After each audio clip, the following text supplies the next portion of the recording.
What's going on, guys? MerceYT13 here, and welcome to what I hope is going to be the first of many of these types of videos where I give you sort of my opinion on a few things that is currently going on IRL. Not so much universe mode. I might touch on some universe mode stuff like sort of later on, but I kind of want to keep this to what's actually going on in the real world of wrestling and talk about some issues and maybe some ways that I would improve it. And get your feedback on certain things of how you would improve certain things. The issue today is kind of old news by now, but something that I haven't really spoken a lot about. It's NXT moving to the USA Network. NXT getting a massive exposure boost. They're not just going to be on the WWE Network anymore. They are going to live TV. It's going to be a 2-hour show. It's a massive announcement. It affects so many people on that NXT roster. And I've seen it. I've read them all. I've read RIP NXT. It was good while it lasted. I've read that it's going to be great. I'm going to give you both sides of the story, the good and the bad. We're going to start with the bad in just a second. But first of all, quick shout out to Kid Kingpin, who drew this picture of Daniel Bryan for me and sent it all the way from the US to where I live here in Australia. Shout outs to him. Absolutely unbelievable artist. I'll leave his Twitter handle in the description. He's actually, oh no, it's not there. I'll leave it in like the comments section or something. Go and follow him. He posts other pictures and stuff that he's done. I don't know if he's open for commissions or whatever, but yeah, he's an amazing artist, and you can see the world titles like sort of over here as well. Big gold, best wrestling belt ever. Maybe we'll do a video on that. Maybe that will be something we can talk about in the future. But either way, now that we've got that out of the way, it is time to talk about the good and the bad of NXT going to the USA Network. I think we'll start with the bad and we'll finish on the good to finish on a positive note, because to be honest, I don't have a lot of bad to say about it. I think this is going to be good. But we'll start with the fact that Vince McMahon has a chance to maybe have his paws all over NXT, which is not a good thing. I think we all agree that this is probably the biggest worry that any of us have about NXT going to 2 hours and going live on a massive network in the United States, is that Vince McMahon might want to control every single thing that goes on if it's on live TV, if it's more present, if it's got more eyeballs on it. Will Vince McMahon get his mitts on it? That is what we do not want.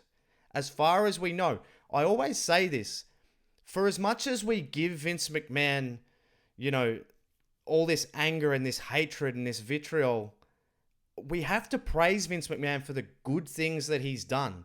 Like The Fiend, for example. Like, that's, whether or not that's solely his idea, he's greenlit that. He's allowing Bray Wyatt this opportunity to be that character, and it's working, and it's brilliant, and it's great.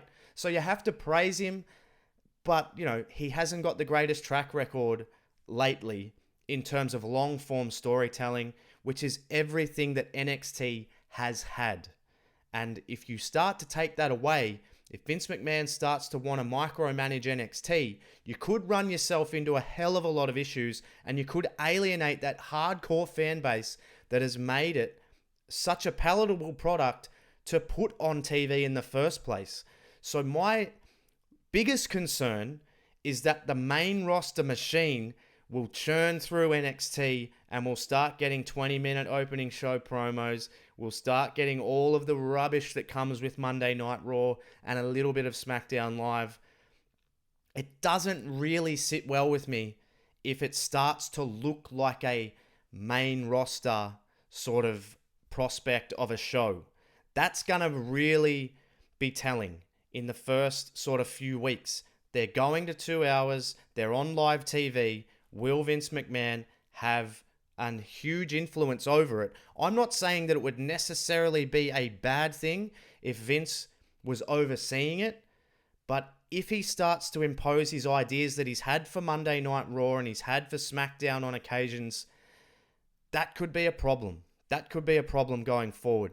The other thing that I don't really want, that I think could be a potentially bad aspect of NXT going live on USA, would be for the powers that be, Vince McMahon, to not panic if the ratings aren't going as well as they could, or the ratings are sort of dipping, or if they start comparing the ratings to Monday Night Raw or SmackDown and start to think, oh no, well, NXT didn't get a very good rating this week, so what should we do? Should we put Roman Reigns on there? Should we have a special Seth Rollins versus Roman Reigns main event on NXT? No. You need to keep NXT as is. It needs to be what makes it special, which is the fact that it is completely separate. There is no crossover. There's very few, and I don't mind the odd crossover. Tyler Breeze comes to mind. Killian Dane comes to mind. Then you look at even way back when Tyson Kidd went down there. Tyson Kidd had some of the best matches in NXT history down there. It's okay to send guys who you don't really have anything for on Raw or SmackDown down to NXT. I say down. It's more of a promotion these days to go to NXT. I mean, you see that with Tyler Breeze and Fandango at the moment. They beg to get down there. But if you send guys there to reinvigorate their career, they're still in front of millions of people on USA Network, that's okay. But if we start seeing crossover, and as much as we love him, if you start to see R-Truth drift through NXT at times with the 24/7 title, I just feel like that hardcore fan base may just revolt against that. And that may not matter in the grand scheme of things. The hardcore fan base might make up a very small percentage of people who end up watching NXT. But I think NXT needs to remain, for lack of a better term, like indie. It needs to remain like it feels, it needs to feel like it's still underground. It needs to feel like you're still discovering a little secret part of WWE, because that's what's made NXT so very good. Speaking of good, let's move on to the good, because really, that's all I really have in terms of the bad is if that main roster influence, and I keep saying these words, but they're all main roster now, really.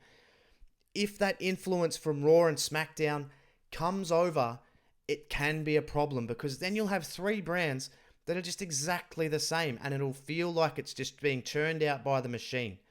So the good that I'm thinking of is the exposure for this incredible roster that NXT have. It's probably the deepest roster in NXT history.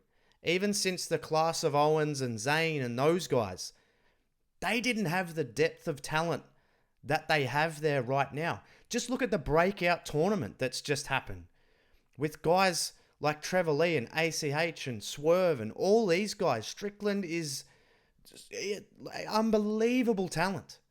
And the fact that these guys get more exposure on USA Network has to be a good thing. I don't know the ins and outs of the financials of WWE, but I would assume it means more money. I would assume it means more shirt sales, more merchandise sales, bigger attendance for some of their shows if they choose to take it on the road, which I wouldn't. I would keep it at Full Sail. But you might be able to do one or two more shows a year at external venues and have a cool looking set and have it look and feel completely different. That's got to be a good thing, is the exposure for these guys. It may mean a pay increase. I'm not in the financials of WWE, but it's got to mean more money. More eyes must mean more money. And also, 2 hours. 2 hours show on NXT live for this depth of roster to get some 10 to 15 minute matches, which is what NXT has a history of, and it goes back to the bad. If we can avoid those bad elements and we can keep it as it is, more of NXT is going to be better. You'll have this deep roster. We've got a core of guys who are on NXT TV right now, but there's another 10 or 15 guys underneath, guys and girls, underneath all of these guys. You've got Baszler, Dream, you've got Io Shirai, you've got Candice LeRae, you've got the Street Profits, you've got Adam Cole. You've got all of these unbelievable guys who we know, but there's a whole roster of talent underneath them that will now have the opportunity to be on TV in the 2 hour time limit that they have. And that can only be a good thing as well. Time, exposure means more money, longer matches, better storylines because you've got more time to engage and you've got more people seeing it. It has to be a good thing. And also, the final point on the good that I will make is it would be remiss of me not to bring it up. And I know everybody's probably been waiting for it, but AEW.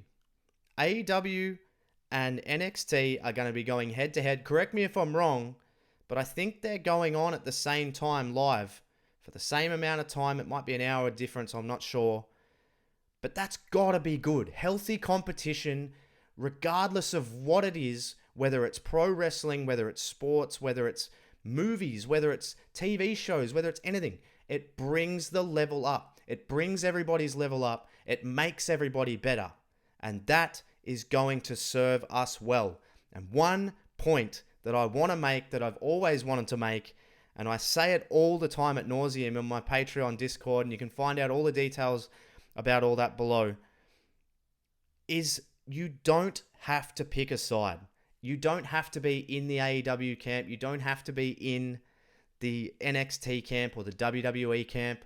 You can just enjoy both shows, DVR one, watch the other later, DVR them both. If the DVR is even a thing, I don't even know. I don't even think we have that here in Australia. I'm using like a term that I don't even know anything about, but that's not unlike me. You can record both of these shows and watch them back to back. You might have 4 hours of wrestling on a Wednesday, or whenever it's here it's on a Thursday in Australia, but you could have 4 hours of the best wrestling on TV on one night. You may not even have to watch Raw or SmackDown again. That's certainly an avenue that I would consider going down. If I've got Adam Cole and Velveteen Dream killing it on NXT on a 2-hour show, and then I've got all the guys of AEW killing it on a 2-hour show as well, I almost don't need Raw or SmackDown. I don't have that much time in the week to watch 10 hours of live wrestling. So it has to be a good thing. The fans win. Because these guys are going to be going balls to the wall. They are not going to be slowing down, because if they slow down, people start to jump. It's got to be a good thing. This whole situation with NXT going live on USA overall is a good thing. But my one final point is to sum it all up. All it is very simple. Less is more. Don't touch it. NXT has become a palatable product to put on national television because it is good. It is not being considered for this spot because it's rinky-dink. Triple H and his team need the ability to do what they need to do. Don't meddle with it. It is amazing as it is. And I reckon with 2 hours of live TV, with millions of eyes watching, and so much more exposure, NXT will only get better, provided it doesn't change. I wouldn't change a thing. Just make the matches longer, just make the storylines more engaging, and you are on a winner. So let me know what you guys think in the comments below, and give me some more issues to talk about. It's been fun. And I think we can make this something really cool. We can get a really nice community of people in the comments section discussing wrestling, have some good debates, because that's what it's all about. That's the best part about being a wrestling fan. You don't need to choose sides. Just watch it all. Just enjoy it all. It's really easy. It's not that hard. From EarthsYT13, thank you so much for watching, and I'll catch you on the next one.